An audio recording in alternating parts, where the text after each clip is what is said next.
Well, it kind of looks like the new participants have dropped off coming in here, so I think we have most everyone that's going to join us today. And just want to thank everyone for taking some time out today to get a little education. This is Aaron. I'm Aaron Tattersall with AgRisk Advisors. We've got Alex Anaya with us as well, and Elena Brokover. And just big time thanks to Colorado Cattlemen's Association just for being interested in providing relevant and timely content to their constituents and producers. We have the same goal here at AgRisk Advisors to provide the best information about risk management products. And so today, a little agenda of what we're going to be going through. We're going to be talking about LRP or Livestock Risk Protection changes that will be effective July 1st of 2025. Now, it's a little bit confusing. The LRP crop year in the crop insurance world that we all deal in runs from June 30th to June 30th. So rest assured, any of you that have existing LRP coverages won't be impacted by what we will be discussing today. These LRP changes are going to just automatically be effective to your policy and will apply, I should say, to your policy starting July 1st. And LRP policies automatically roll from 1 year to the next, so there's no action on your part. Unless, you do have some changes you want to make to your LRP policy in the form of a new entity or something like that. Well, you can actually do that at any time, but so July 1st is the deadline for these changes to take effect.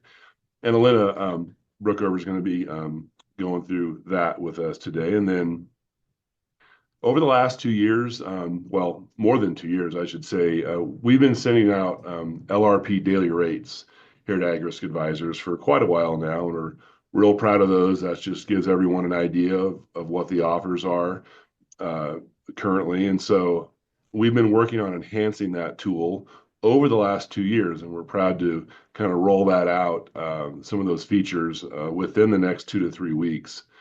Some of you, if you're on our distribution list, have already got that notice. And so Alex Anaya is going to begin over some of those enhancements on our LRP quoting tool. Again, just as an effort to provide more value as much as we can to those people that we work with, that we're real proud to work with. And then finally, if we have time, I'm going to talk about a program known as Annual Forage. It is a crop program, and the reason why we're bringing it up, if we have time today, is that deadline to make changes is going to be July 15th. And so there's some timely things to kind of go over here today. I know, Elena, you had some information from the LRP product owner last night that's kind of hot off the press. And so without further ado, I will hand it over to you to walk us through any of these changes that we're going to be expecting. And then finally, folks, everyone, feel free at any time to type in questions. We'll be monitoring the chat as you have them. We'll do our best to address them as they come up. We'll just do our best, and I'm okay too if you want to unmute yourself and interrupt us. We're okay with that. We won't be offended. So thanks everyone for attending, and we'll hand it over to you, Elena. Awesome. Thank you, Aaron. We'll go ahead and run through these 2026 LRP changes. 2 new cattle types that we are going to be seeing coming July 1st. The first is going to be cull cows. A lot of these changes are a result of producer feedback, so we're grateful for any feedback that you have provided to us, to CCA. We are able to make these improvements and see these improvements come down the pipeline because of that feedback. So the first one, it's going to be a new fed cattle type for dairy cows only. This year we'll be seeing potentially in the future some updates for maybe beef cows as well, but for this year we're looking at dairy cows. They're going to be ones that are sold for slaughter, not for herd distribution. The weight range is going to be a little bit lower than our traditional fed cattle weight range, so we're going to see that 800 pounds to 1,500 pounds. available for a 13-week endorsement. It's going to be settling to the CME feeder cattle index instead of that 5 area weekly weighted on the fed cattle that we typically see. The developers of this program just saw that index from the CME was a little bit more aligned with the whole cow market. Other adjustments that they've made, we know that there's seasonality throughout the cattle markets, but for whole cow market in particular, we definitely see some pretty consistent seasonality, and those adjustment factors are going to be available on the RMA website, and our agents are definitely going to be keeping track of those for those interested in this type. The other new type that we are going to be seeing coming in July is unborn calves. So this is for kind of your day-old calves that are going to be sold within those first 2 weeks after birth. It is available for beef and beef on dairy crosses only. So this is not available for dairy on dairy or those predominantly Brahma type that we also have available under the feeder cattle type. So these are going to be from 60 to 99 pounds, and we must have proof of sale within 30 days for our producers to receive indemnity on these if there are any losses. Because they are so light, we do not have to show proof of weight on that proof of sale, but we need to make sure we have a head count there. Again, these will also have a price adjustment factor that works with the seasonality of these calves. So we will have a monthly release of the price adjustment factor, and that factor will apply for all endorsements locked in during that month, and then we'll have a new factor at the beginning of the next month. So unborn calves, sometimes we use that shorthand when we're referring to this other type that we've already been using for a couple of years. It has been named in the past unborn steers and heifers. That is now going to be known as unborn bulls and heifers to be more accurate to the fact when those calves are born, they're not steers, they're bulls. So just a little bit of a lingo change there. No other changes to that type at this point. We may see a weight increase come down the pipeline potentially next year based off some feedback from producers that we've had. The next change is something that we're really excited about, something that several producers have asked for, this coverage under livestock purchase agreement. So if you are using platforms such as Superior or Western Livestock, we are able to now, once those cattle are sold or you have purchased them, be able to, once you have that purchase agreement, be able to lock in LRP coverage on those calves before you take delivery. That has not been the case in the past. And so if you are in that situation, there's obviously some requirements for that to be in effect. So we need to make sure that those cattle are not being delivered close to the end date, that you will take possession of those calves before the coverage ends. So I have an example here. If you were to sell or to purchase those calves on a video sale July 15th, then you would have to have those calves. We have a delivery date of October 15th and no later, coverage on February 15th, the end date, so those cattle can be covered because we had possession of them 90 days before the end date. So some requirements there in order for us to use the SCE prior to you taking possession. And then we have another update here, premium billing date for you, those of you who are currently using LRP already. We have bills going out the first of the month after your coverage ends. And a problem that has come up is that your potential claim letter and your bill were coming in the mail at the same time. There's just some confusion as to what do I actually owe? Do I have a loss on this that I can apply to that premium. So they push that back an additional month in order to help with those documents crossing in the mail, gives us some more time to make sure that claim is processed and either that check is sent to you before the bill comes, or that bill is going to be more accurate to the balance due.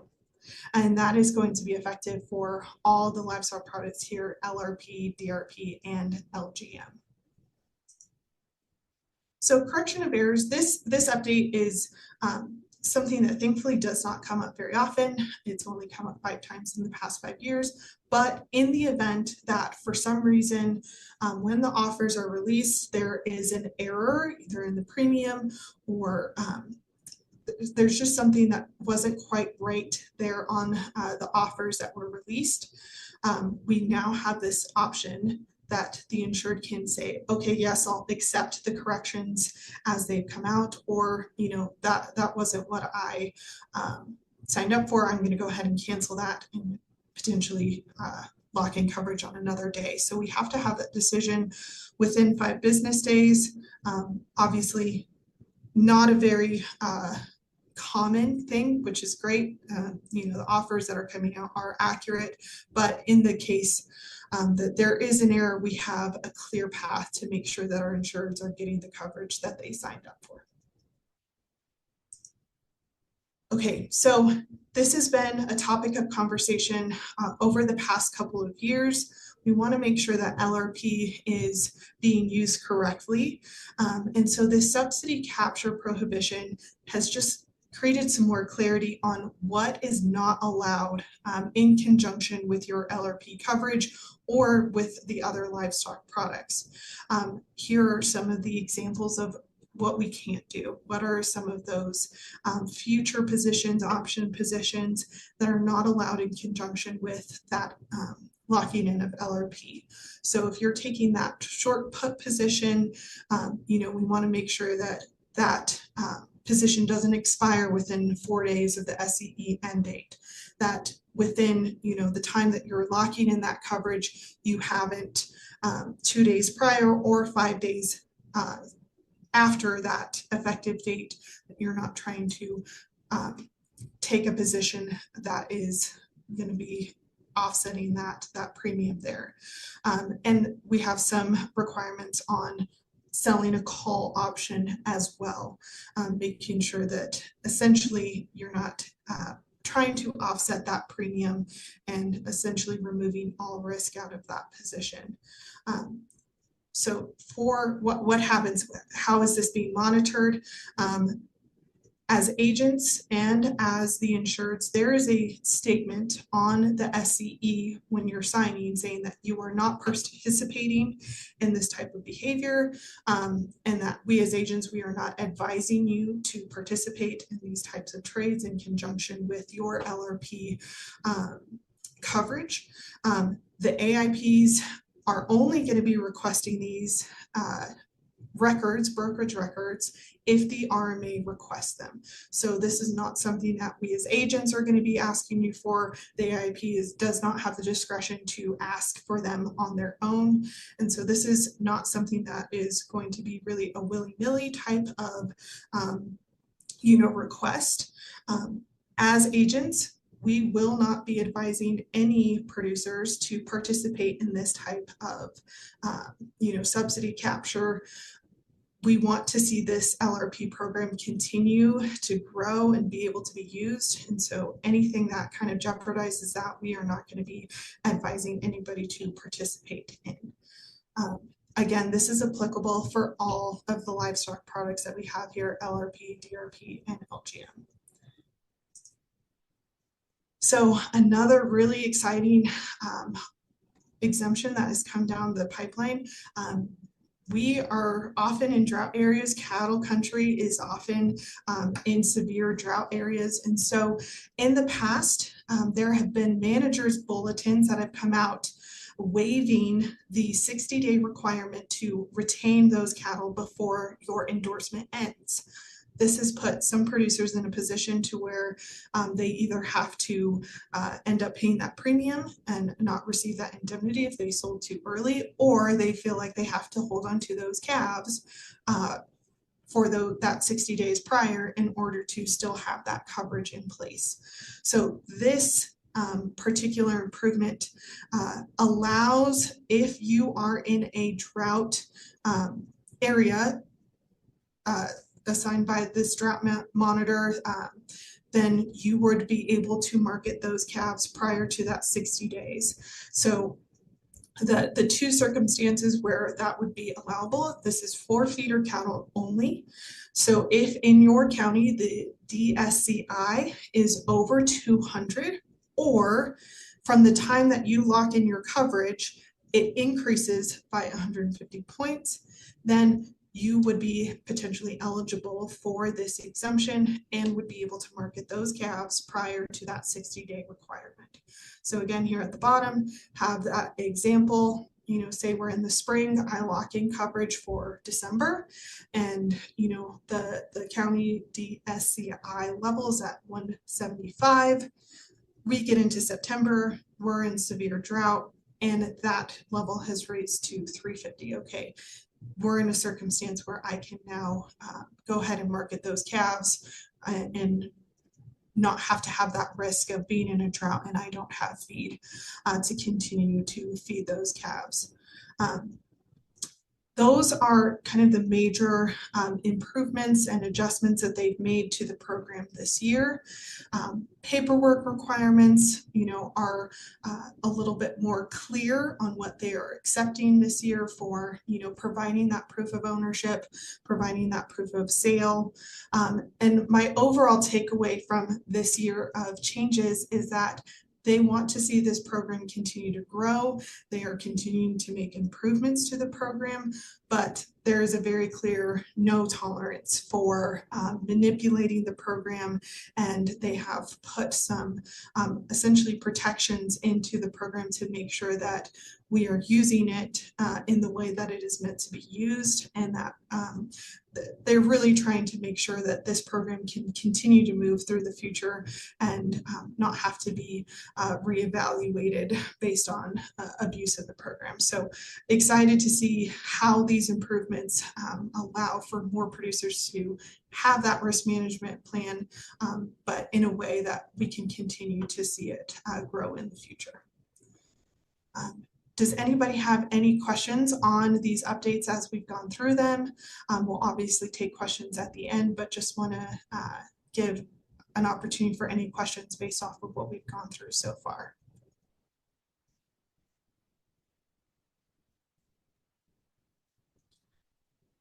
All right. Yes, I have a question or two, and maybe you want to put this to the end, but I had some specific questions about the change number 3 and about this drought hardship exemption. Do you want to wait and answer those at the end here, or we can go ahead and address those? Yep.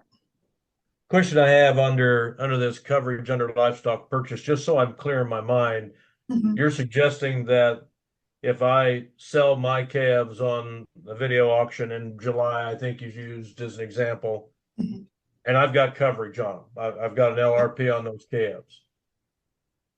The buyer can also have coverage on those same calves, so those calves can be double covered. Am I understanding that correctly, or is there something I missed? Yeah, so I think that's something that we've kind of thought through as well.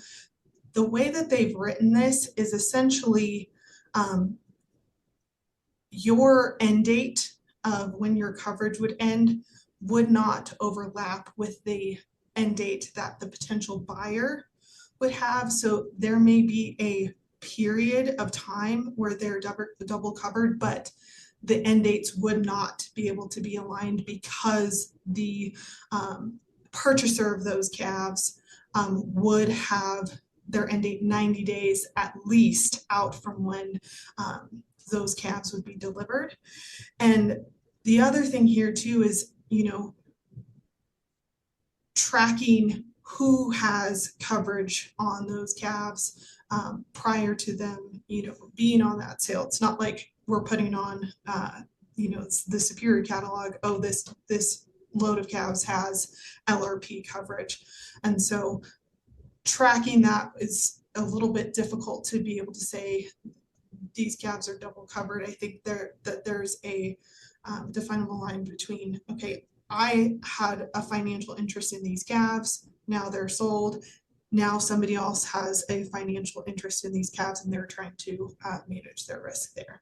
But that's definitely something that we're hopefully going to get some more clarity as we get some more training into May and have some more discernible line on, okay, there might be some double coverage here, but it's not going to be a coinciding end date. This will be coverage that doesn't align that way.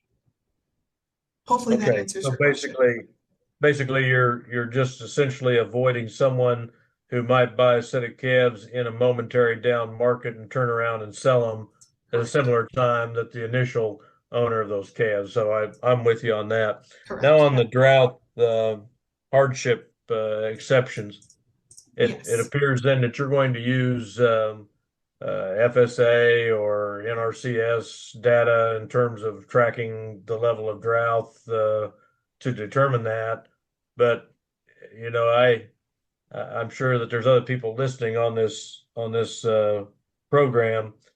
There have sure been times when my county didn't qualify as a drought-stricken county as a whole, but there was a pocket where some owners' cattle were that was definitely in a drought situation and they needed to sell early. Is there a way that you have someone who can come visually evaluate that situation for that individual, or is it just purely going to be whatever the number that gets generated from the NRCS or FSA office is? Yep, so it is going to be strictly off of this index, the drought coverage and severity index here with the drought monitor. We won't have any, unfortunately, you know, I think this is something that we see with several of the programs. It's never a perfect fit. There's Right. always going to be, you know, a particular property that, you know, they're on a ridge or they're in a valley and, you know, the weather conditions there are not consistent with what the overall county data says. It's a step in the right direction for sure, because when they've taken essentially almost the average of the country, then we don't usually get these exemptions as often because the level of drought that the majority of the cattle feeding country had to get into was far beyond what, you know, at a county basis would have been. So it's a step in the right direction. It isn't perfect, but they are going to be using this data and won't be able to come and do individual evaluations for drought. And I just didn't know if you were going to have something comparable to a crop insurance adjuster type situation because of this addition. Thank you. Yep. Also, I would clarify that this index isn't at all tied to the FSA. It is the drought monitor index put out by the University of Nebraska Lincoln. So I know FSA offices, some CEDs have influence on this monitor in their area, but it's not going to. The county doesn't have to declare a drought in order for this hardship exemption to kick in.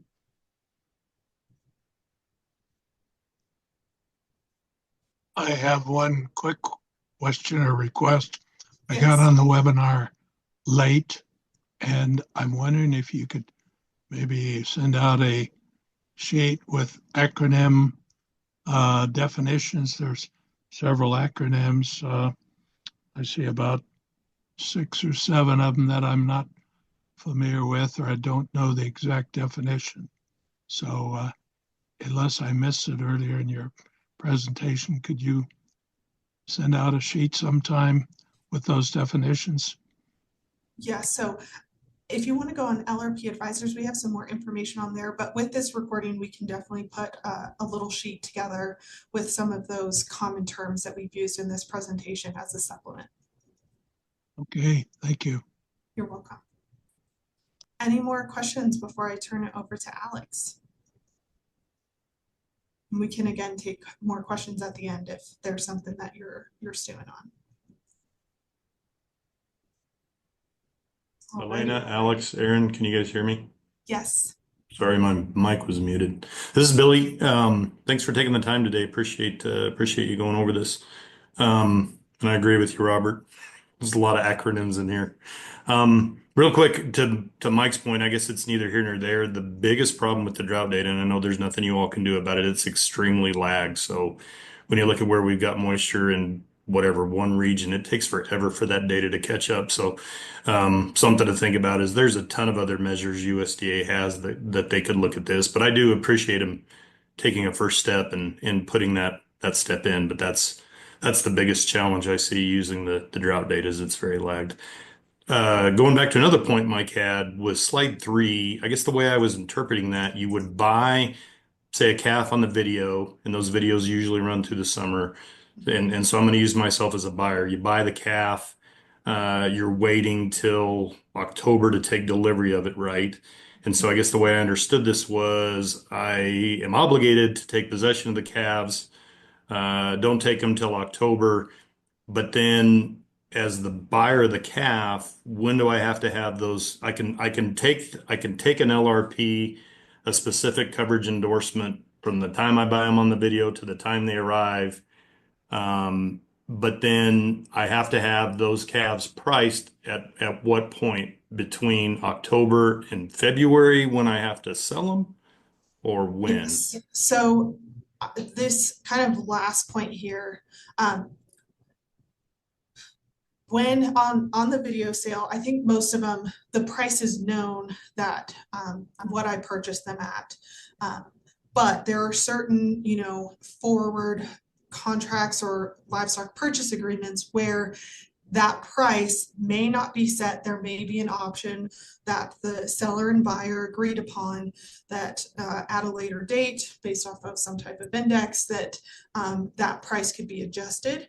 And so if you are in one of those types of agreements, then we could not lock in coverage on those calves until the price is fixed. And so if you have a purchase agreement where, okay, I purchased those on July 15th, and this is the price that we agreed upon, and that's not changing, then I could go ahead and lock in coverage on those calves, knowing that the price is set. I know, roughly this is the number of head, this estimated weight, and this is the latest that I will be taking delivery. I can go ahead and lock in coverage on those calves. If for some reason there is some delay in that price being set, then I could not lock in those calves until I had that price set. I think the one other example that they said you could not go ahead and use this or lock in coverage is if you were using some type of like national average or something to set a price, and it wasn't going to be set for the purchase agreement. So there has to be a price set for us to be able to use this before we take delivery of those calves. Hopefully that clarifies it. No, it does. I'm buying a calf, and I'm just gonna keep it simple. I'm buying a calf. I'm gonna sell a yearling, and so that yearling I'm going to sell, I would have to have it priced. And the way the LRP contracts are constructed, you got to go, I think 60, 90 days out. You basically would have to have that now yearling sold, whatever, 60, 90 days prior to the endorsement ending. That's how I would interpret it, correct? I think so. I want to make sure that I have possession of those calves 90 days prior to me like turning around and selling. So that would be of my coverage ending. You just want to, when those yearlings are going to leave minus 90 days. Yeah. That's the way I would look at that. Yep. Yep. I think you're answering it, Elena. Okay. Thank you. Thank you. Absolutely. Alrighty, I will go ahead and turn this over to Alex, stop share here, and he will run through our new quota that we have. Cool. So I'm gonna change screens. We'll start here really quick. I'm Alex Anaya, by the way, for those who don't know who I am. Thanks for all for being here. So for those individuals that have kind of utilized some of our previous LRP, Livestock Risk Protection daily rates in the past, I think we've had them set up for 2, 3 years now. Essentially, what we've kind of found out is one of the hardest things with LRP in the past is making sure we get you guys offers each and every day with the limited amount of time we have to lock in coverage, right? With LRP, we have from the time the market closes, so about 3 p.m. Mountain Time to 7:25 a.m. the next day to get your coverage locked in.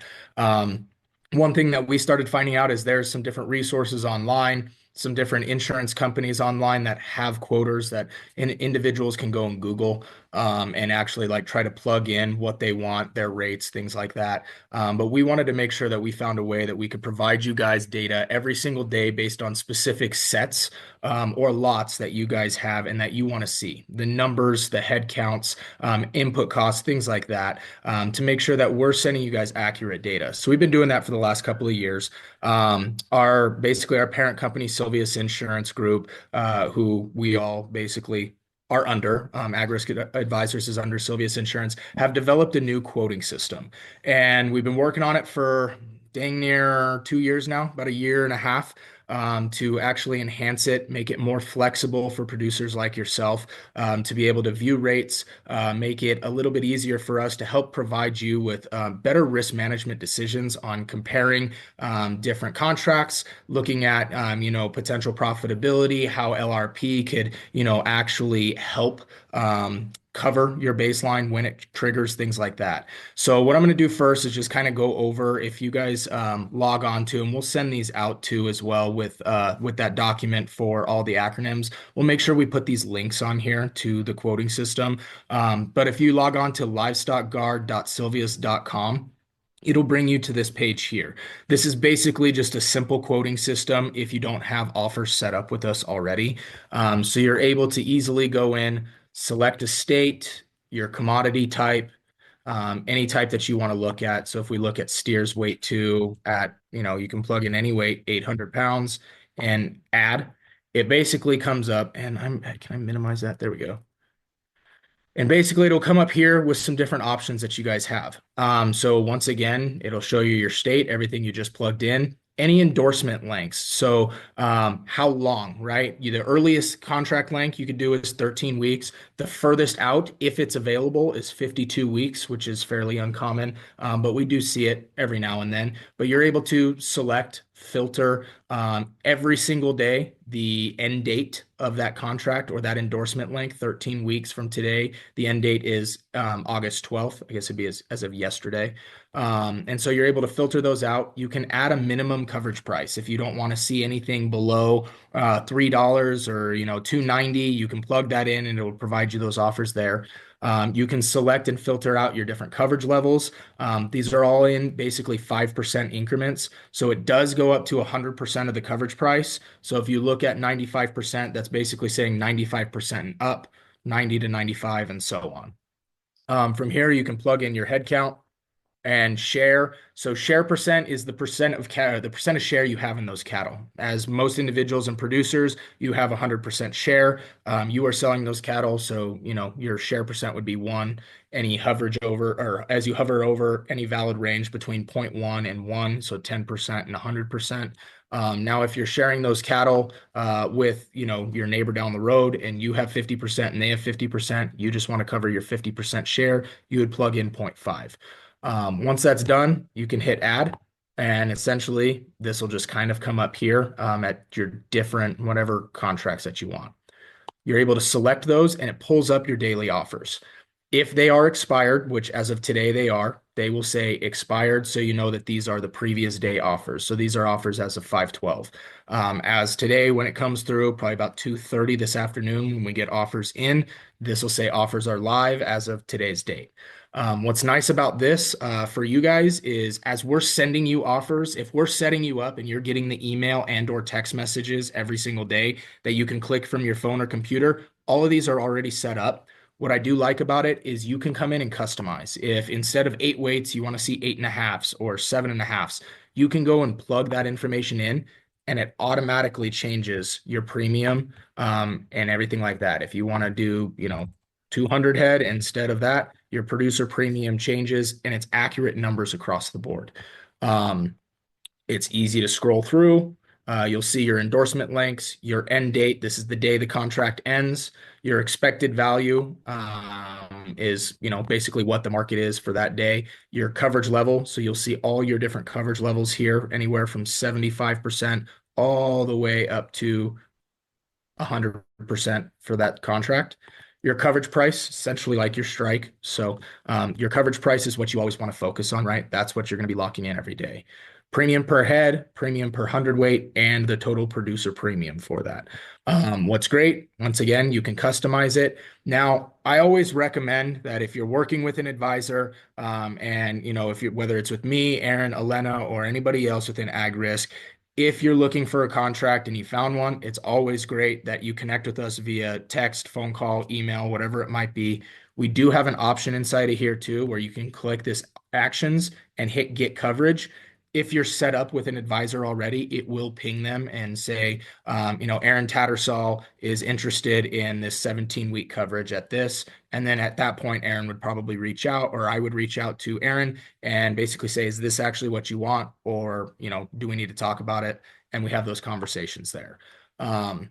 So they're very easy to get. We can set you up on text message and email. So you would get an email and a text message every day with your exact specific rates. My producers, a lot of my individuals love to have the text messages because, as you guys know, I'm sure at 3 o'clock when these go out, 3:30, whenever they go out, you're probably not sitting in front of your computer. I like to view mine from my phone. I can click on the link from the text message, it pulls it up, and I can see exactly what's going on that day and what offers are available to us. So that is basic side of the LRP quoter. If you come in or if you're looking at it from a producer side of things, what's great in that we're able to do now is we actually have an agent and advisor login side of things to where, we have your saved livestock sets on our end. We could see if you have any active coverages here, and we can turn everything on and off. We have a little bit more flexibility on this if we wanted to go ahead and look at, let's just say this steers weight one right here. If we want to look at this, we have very similar functionality to you, but a little bit more, so we can help advise you guys on exactly what you want to see. We have historical data. We can look at comparisons between contracts. We have a few different columns on here that we can look at and help you guys identify, what is my margin per head? What is this if I factor in input costs at, $50 additional a head or $100 additional a head? We're able to say, okay, your coverage per head, we're locking you in for this 13-week contract at $1,853. After premium costs solely alone, your margin on this is $1,815. So kind of help identify that. We can help you guys identify if you're looking at a put option versus an LRP, what's going to be in your best interest as far as the subsidy goes, different things like that, which is fantastic. We can actually plug in and hone in on a little bit more data on if you're purchasing these cattle. What was the purchase date?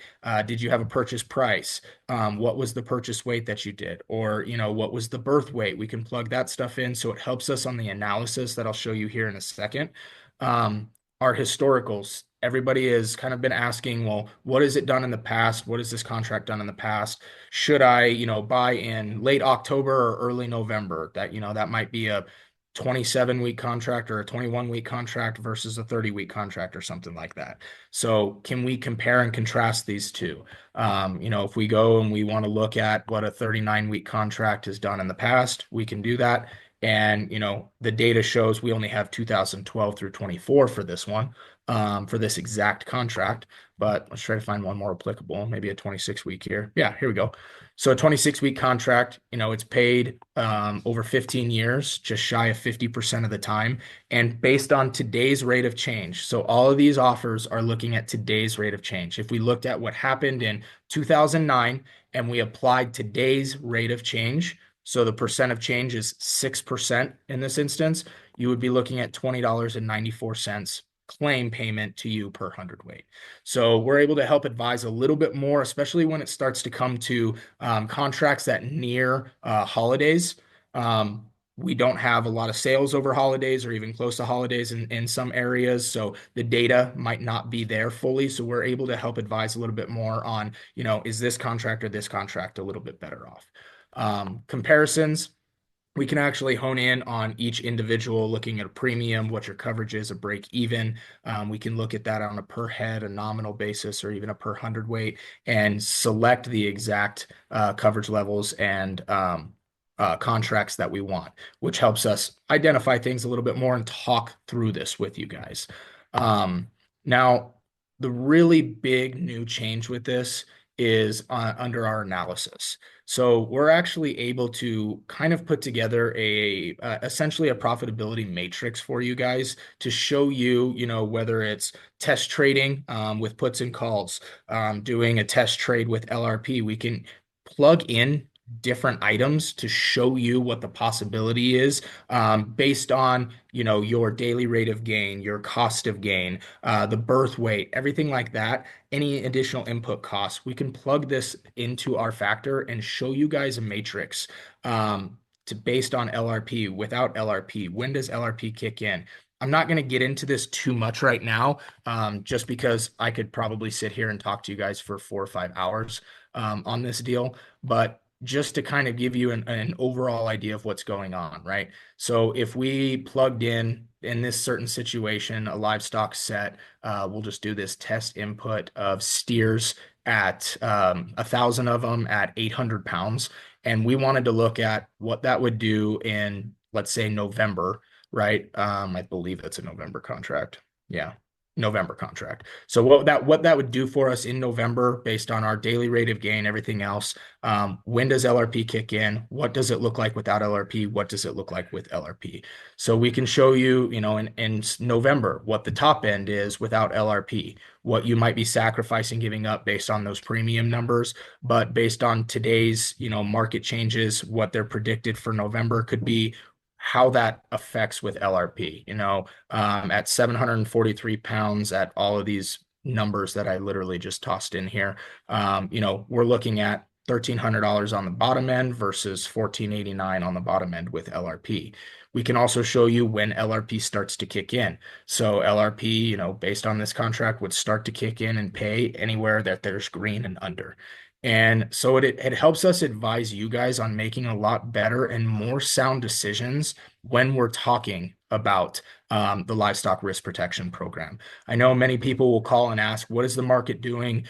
When should I go ahead and lock in coverage? Now we have an opportunity to speak with you guys either in person, over the phone. We could do a Zoom meeting like this. Everybody now is pretty in tune with Zoom meetings, and we're able to screen share. If you call us at 8 o'clock at night and need to have a conversation about this, we could do this right here and there.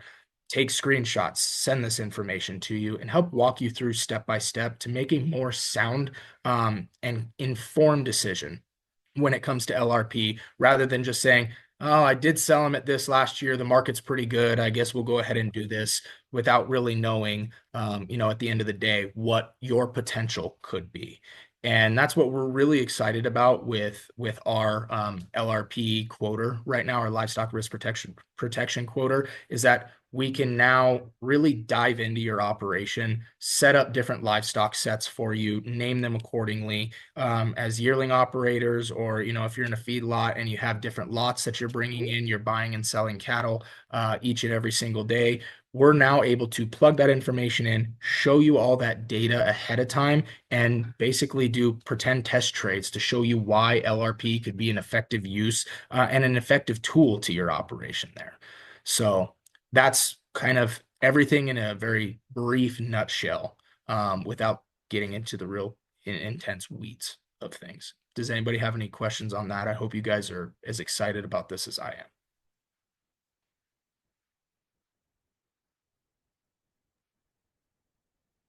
Thanks, Alex. And so to clarify this, what we were looking at here, this is something that AgRisk advisors have. This isn't necessarily something that customers will see on, or producers will see on their end. But but I guess, is that true? Yes, that's true. So based on your end, you'll see kind of what I showed you the very first time on kind of the quoter itself. This is more of the advising side and the risk management side. So we would physically have to have a conversation, whether, like I said, in person, over the phone, in Zoom. Most of us have gotten pretty good at doing this now. Had a handful of phone calls, handful of Zoom meetings where we're doing screen shares like this, and we're setting you guys up with, what is your rate of gain? What is your cost of gain? Do you have a loss percent that you want to factor in here? We can also factor in basis if you're in certain areas too. Now, we're only in phase 1 release of this system in itself. And I believe there's going to be 3 phases. So there's definitely going to be more that we're going to be able to do and utilize within this. But as of now, this is just what your advisor, your agent is going to see with AgRisk Advisors and Sylvius Insurance. Hey, Alex, Yeah. could you drop that quote or the link for that public quote link Yeah. so that people can copy that and have that available to them? And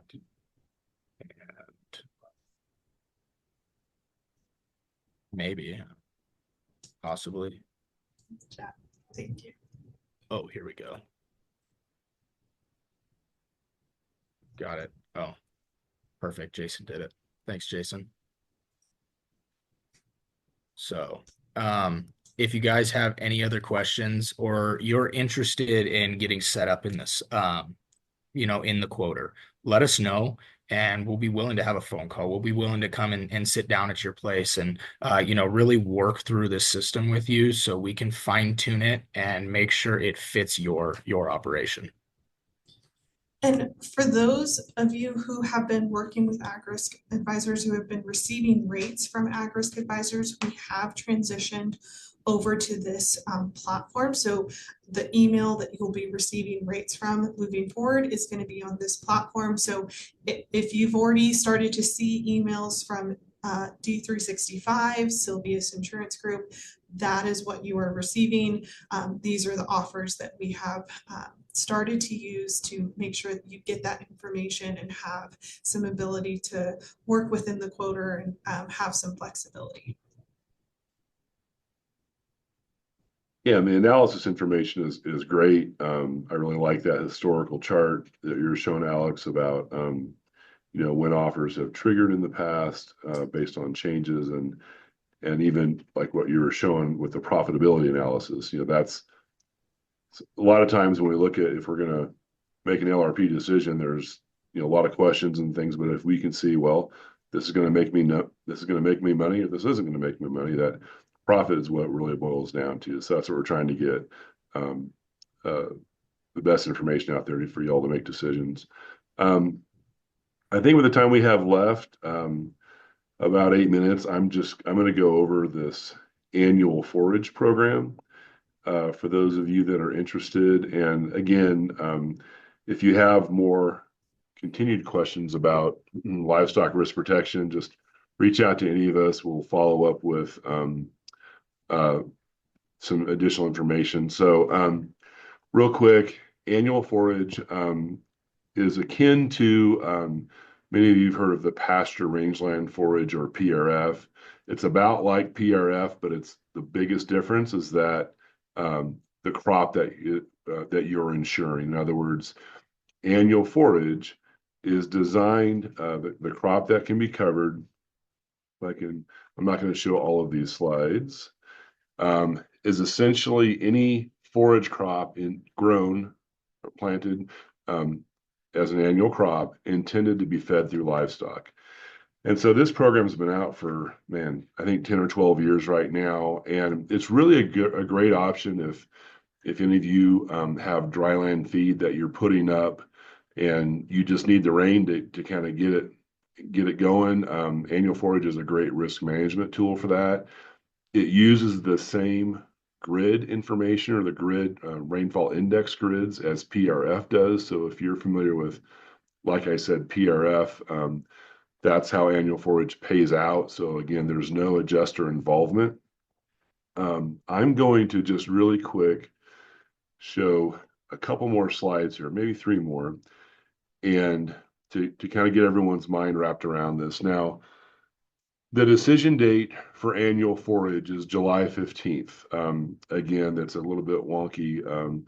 Crop year, the annual forage 2026 crop year starts this coming July 15th and rolls to the next July 15th. Now, let's just say you are you've got some dryland ground and you're in eastern Colorado and you want to plant triticale this fall. And so you want to plant that.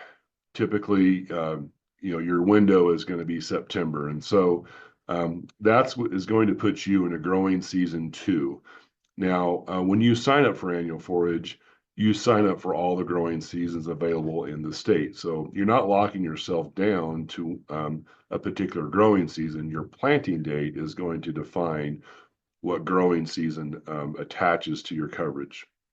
So if I have triticale I'm planting in September, that means I'm in growing season 2. Then we're going to reach out to our producers who have planted in growing season 2 and ask them, we need to have this information within 5 days. What did you plant? Where did you plant it? And what date did you, was the date you finished? Those are the 3 things we need. Go down to the next slide here. Now this is a little bit, a lot of information here, but once we kind of break it down, it'll become more clear. So remember we said we are in growing season 2. That means we planted in September. Now I have the option of choosing different rainfall index intervals. The first one I can choose is October, November. The next one available to me is November, December, and anything that's in gray here is what's available for growing season 2. Of course, that triticale is going to be, by this next spring.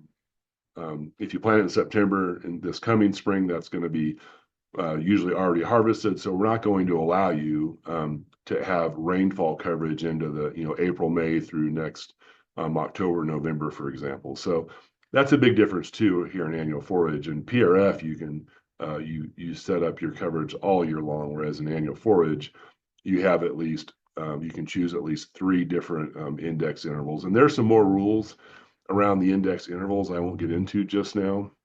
But one thing I want to show you really quick, I'm going to slide on down to this slide here. And so hopefully everyone can see this. This is a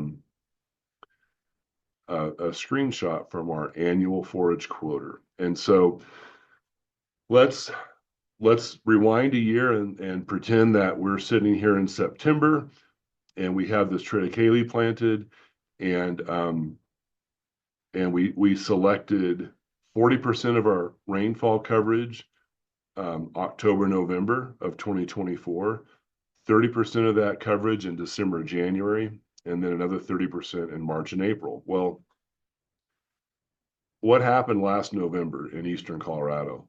There was a lot of snow, a lot of moisture. We really needed that moisture thankfully we got it because we haven't had any since. So what this is showing here, if you can see my cursor, this is reporting that in the grid we selected here in Yuma County, Colorado, the average annual rainfall is 1.6 inches, and sure enough, the actual rainfall reported at 4 inches. Well, that's 251% of normal, and the coverage that we had in October, November did not pay because we had above average rainfall. That's great. We bought rain, we brought moisture, we'll take it. Well, look what happened in December, January, as most of you know. Here, it stopped. The snow stopped. Our average is almost an inch at 0.81. We had 0.16 inches recorded. And so that was 20% of normal. So that means in this annual forage program, on that dryland seed that we planted in September, we're going to start to receive a loss. And that was only 30% of our coverage. And then if we look at the coverage we had in March, April, of course, we're not done through April yet. And this, well, actually we are. I should have updated this. I can probably provide an update here, but let's just say I think March, April will pay the way it's been so dry in Yuma County, but let's just say it doesn't. And anyway, so in this example, if I'm going to pay $14 an acre for my annual forage coverage, and this is a dual use format, which I'll explain here in a little bit, my loss was around $26, so I netted $12. And so basically not a bad bet to lose when you think about if you have some feed you want to plant. This is a great risk management tool to protect against dry times for that annual forage crop. So we're up here in an hour. I won't go into too much more detail unless anyone has some more specific questions. And the whole point of this presentation actually on annual forage is to report what changes there were for this next crop year. And basically there weren't any for Colorado. Well, actually there were. The county-based values decreased a little bit. In other words, the amount of coverage one can purchase under annual forage in Colorado has gone down depending on your county. Let me pull up the no, this doesn't have the base values, I don't think.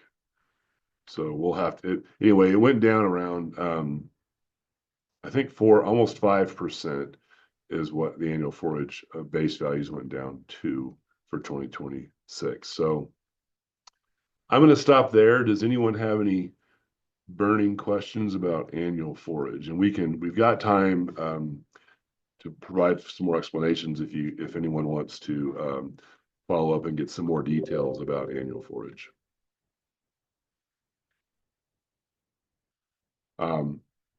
It's been a great program. Like I said, for 10 or so years now, we usually get 4 or 5 new producers on it each year. The ones that have enrolled still have the coverage, and again, it's a great risk management tool. Any questions about annual forage or LRP in general out there? I think, Aaron, something, I know we're running up against time, but just something to think about that maybe you could send to Aaron or the CCA staff would be how the new unborn calf policy works. And the way I read it, it's like you got to have them priced within 2 weeks of when they're born, which seems strange. Maybe it's the way it's worded. So I don't know if that's, priced based to sell at 600-700 pounds at a later date or what, but anyway, maybe just an example to forward on of how like that would work. Might be a good idea. Just a thought. Yeah, that's good feedback, Billy. Thank you. And Elena, if you want to. Yeah, I'll just touch on that briefly.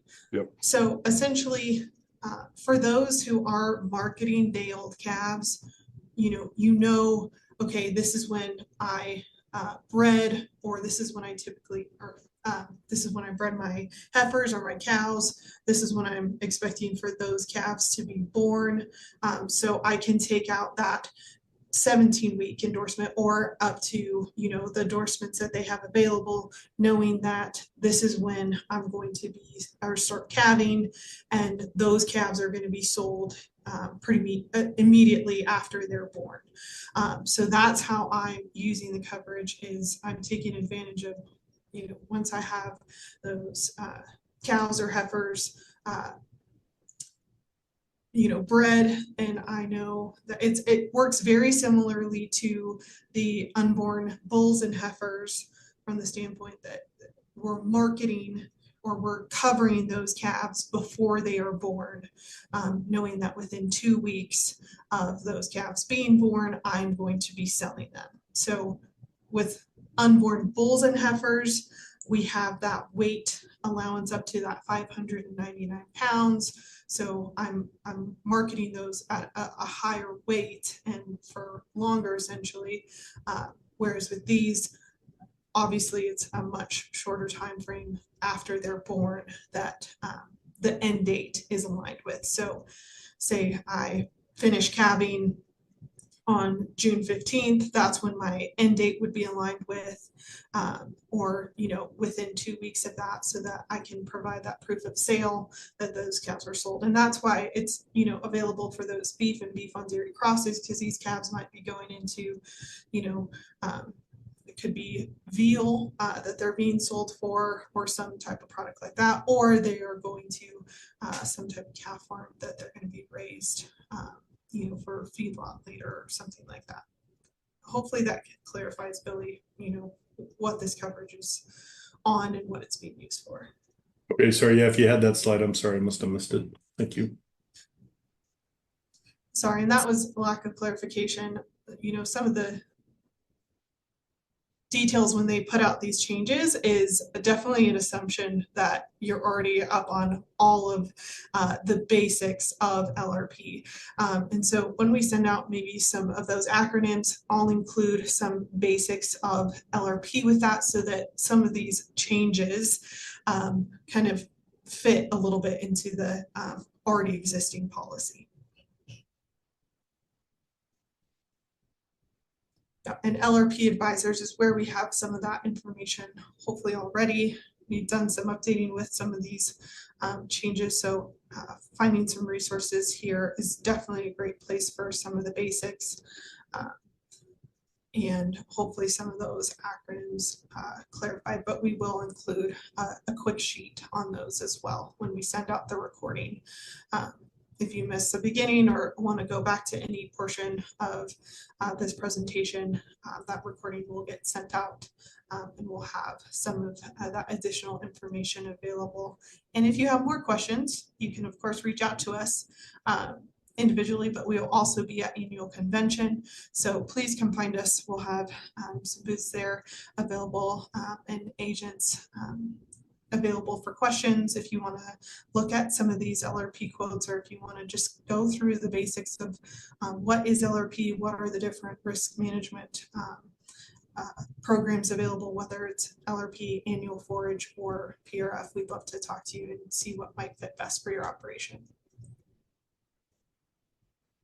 I think that's a good wrap up, Elena. Thank you very much. And thanks to Colorado Cattlemen's and Sarah and the team and Aaron to allow us to provide this additional education. We truly enjoy serving all our customers, and just please reach out if you have any questions, and we'll wrap it up from there, and be on the lookout for the recording if you want to do some sharpen up on your LRP skills. So thanks everyone.